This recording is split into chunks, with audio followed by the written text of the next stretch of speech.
Hello and welcome to the latest energy market update. Prices have been bullish this week, so let's take a look in some more detail. Oil prices fell on Monday, closing the session $1.79 per barrel lower than Friday's close.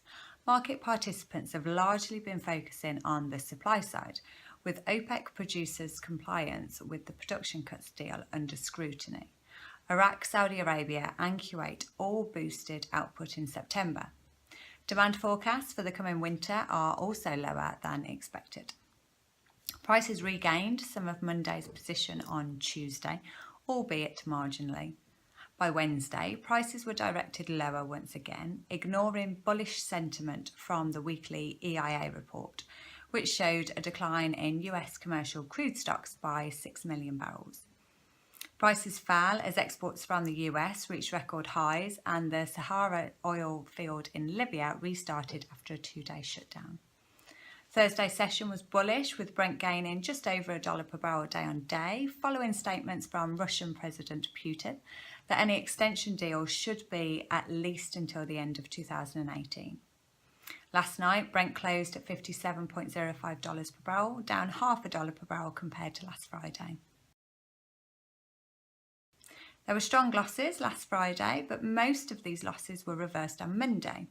Prices edged higher as the pound weakened against the euro, along with poor manufacturing reports suggesting that the UK economy may be struggling to gain momentum. Prices continued on an upward route on Tuesday, fuelled by an undersupplied system, a weak pound and rising coal prices.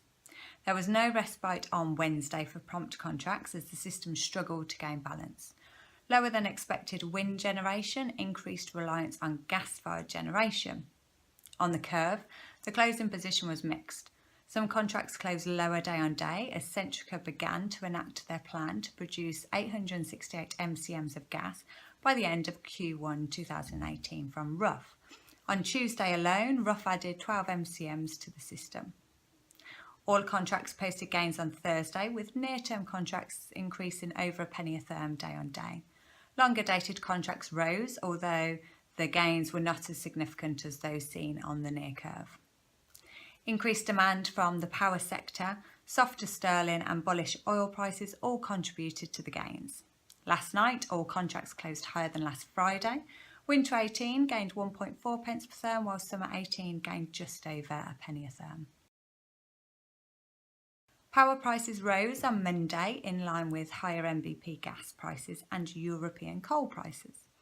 Prices were also given support by concerns over French nuclear availability this winter as the IFA interconnector returned to full capacity. Prices continued to move upwards on Tuesday as wind generation was lower than expected and forecasts were revised downwards. This places greater reliance on CCGT, therefore bullish gas prices directed power prices higher. As with gas, contracts closed Wednesday's session in mixed fashion before all contracts posted gains on Thursday. Last night, all curve contracts closed higher than last Friday. Winter 18 gained just over £1 per megawatt hour, while summer 18 gained £0.7 per megawatt hour. You can download this report from our website. Thank you for watching and we'll see you next week.